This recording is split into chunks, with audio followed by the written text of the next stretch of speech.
Mradi huu ulianzishwa baada ya kuona kwamba kuna upotevu mkubwa wa mazao ya mboga mboga, hususan tungule au nyanya, wengine wanaita nyanya, wengine wanaita tungule. Lakini sio nyanya na tungule pekee ambazo zinaathirika, lakini pia mazao mengine kama ndizi, mapapai, maembe, yote yanapata athari ya kuharibika kwa haraka yanapovunwa. Kwa hiyo Zanzibar pekee inapoteza zaidi ya tani 10,000 kwa mwaka katika mazao ya mboga mboga.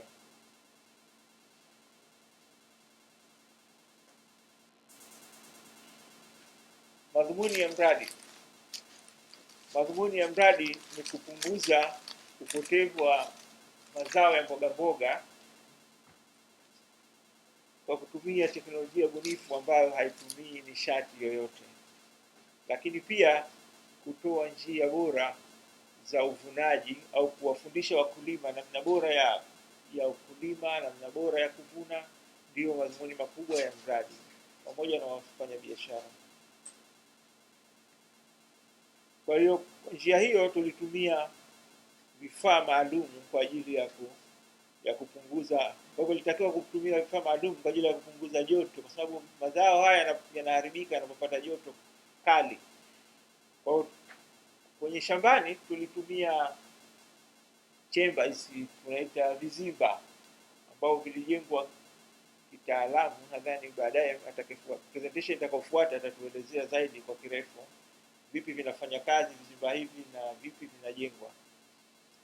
Lakini pia kwenye sokoni, kwenye ambao tulijenga chumba cha kuhifadhia mazao, na kwenyewe tulitumia kifaa kinaitwa cool boot. Yenyewe ni maalum kwa ajili ya kupunguza matumizi ya umeme.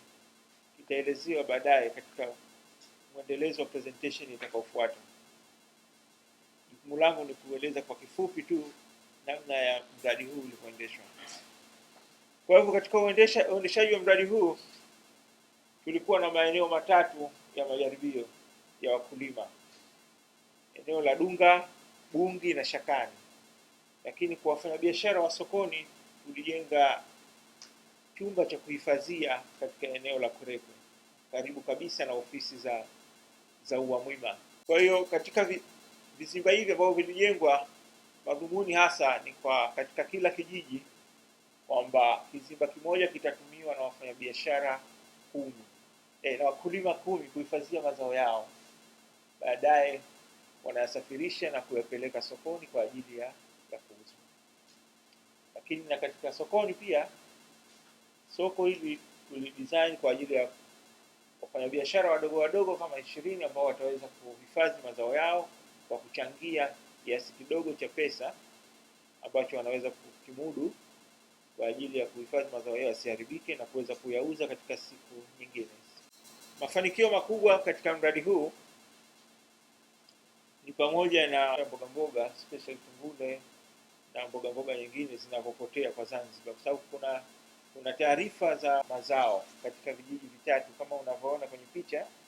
Unaona hiyo ni mfano wa kizimba ambacho kilijengwa Nyamazi, na vingine kama nilivyosema ni kuwapatia mafunzo wakulima na wafanyabiashara kwa namna bora ya kuhifadhi mazao. Kama unavyoona hiyo mafunzo yanaendelea, na karibu wakulima 50 walifanikiwa kupata mafunzo katika mradi huu, pamoja na wafanyabiashara 20 walifaidika na kupata mafunzo bora, namna bora ya ukulima, namna bora ya kuvuna mazao yao, na namna bora ya kuhifadhi mazao yao baada ya kuvuna.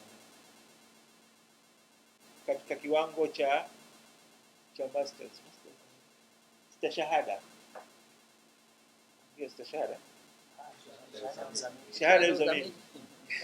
Shahada ya uzamili. Kwa hivyo katika mradi huu tulifanikiwa kupata wanafunzi 2 ambao walimaliza shahada ya uzamili katika maeneo ya ukulima, ambapo mmoja aliangalia ufanyaji kazi wa